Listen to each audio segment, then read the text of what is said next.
बॉलीवुड के सुपरस्टार गोविंदा के डिवोर्स के हल्ला एखन सौंसे चलि रहल अछि।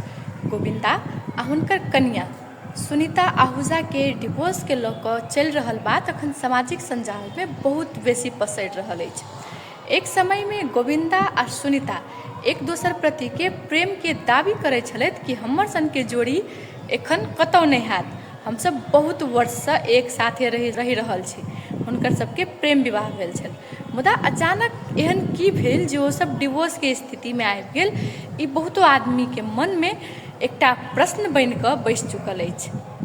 एना तऽ सामाजिक संजाल में बहुत बेसी पसरि रहल अछि बात। एखन तक नहि गोविंदा आ नहि सुनीता एहि पर कोनो प्रतिक्रिया देने अछि, मुदा एकटा भारतीय मीडिया में सुनीता इंटरव्यू दैत समय में कहलखिन कि हम सब अलग अलग फ्लाइट में रहै छियै। कतेक आदमी के इहो कारण भऽ सकैए कि ई सब किया अलग अलग फ्लाइट में रहै छथिन, कोनो समस्या हेतै तेहन कहि कऽ बहुतो आदमी सबके दाबी रहल छल हुनकर दुनू के संबंध के लऽ कऽ।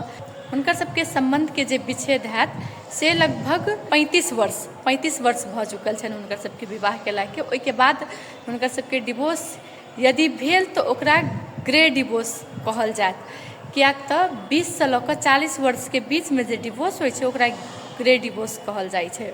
कतेक आदमी के इहो दाबी रहल अछि कि गोविंदा एकटा मराठी फिल्म के 30 वर्षीय अभिनेत्री से प्रेम में अफेयर में पड़ल छथि। ताहि के लऽ कऽ सुनीता आ गोविंदा बीच झगड़ा भेल छनि से लोक सबके कहब रहल छनि। एखन वास्तविकता की अछि से खुलि कऽ नहि आयल अछि।